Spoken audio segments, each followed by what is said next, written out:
Eh bien, bonjour les amis, nous retrouvons nos actes des apôtres, toujours au chapitre 2. Maintenant, ce sont les versets 37 à 41, pour l'appel à la conversion, qui est en fait la dernière partie en fait, du premier discours de Pierre que nous avons lu hier. Le cœur bouleversé d'entendre ces paroles, ils demandèrent à Pierre et aux autres apôtres, « Mais, ok, que ferons-nous, frères ?» Et Pierre leur répondit, « Convertissez-vous, que chacun de vous reçoive le baptême au nom de Jésus-Christ pour le pardon de ses péchés, et vous recevrez le don du Saint-Esprit. Car c'est à vous qu'est destinée la promesse, et à vos enfants ainsi qu'à tous ceux qui sont au loin, aussi nombreux que le Seigneur notre Dieu les appellera. » Et par bien d'autres paroles, Pierre rendait témoignage et les encourageait. « Sauvez-vous, disait-il, de cette génération dévoyée. » Ceux qui accueillirent sa parole reçurent le baptême. Il y eut environ 3000 personnes ce jour-là qui se joignirent à eux. Voilà. Évidemment, vous voyez que cet argumentaire qu'on n'a pas forcément bien saisi, on peut dire presque qu'on n'a pas forcément été tout à fait convaincu sur cette histoire de David qui devait rester immortel et puis qui en fait est mort et en fait bon, c'est un autre qui prend sa place.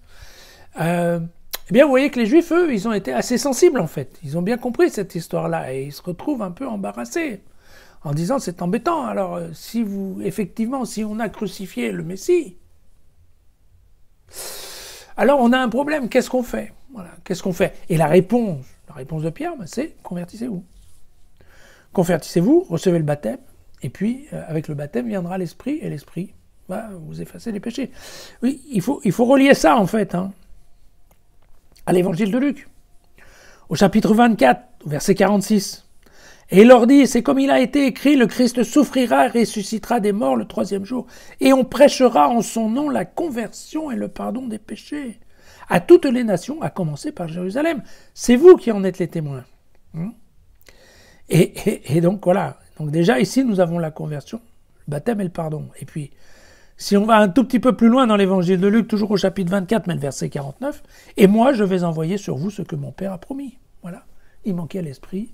Et c'est ce qui arrive aujourd'hui. Voilà.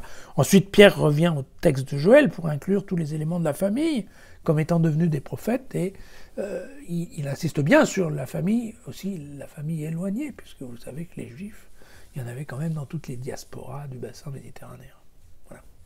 Voilà. 3000 baptisés ce jour-là, peut-être c'est beaucoup, peut-être c'est exagéré, personne n'en sait rien. C'est pas très grave, en fait. Voilà, ce qu'il faut retenir du passage, c'est bien entendu, le don de l'esprit est pour tous les baptisés. Si on se baptise, alors on reçoit l'esprit. Vous voyez, c'est quand même un petit peu plus sophistiqué que le baptême du Baptiste, de Jean-Baptiste.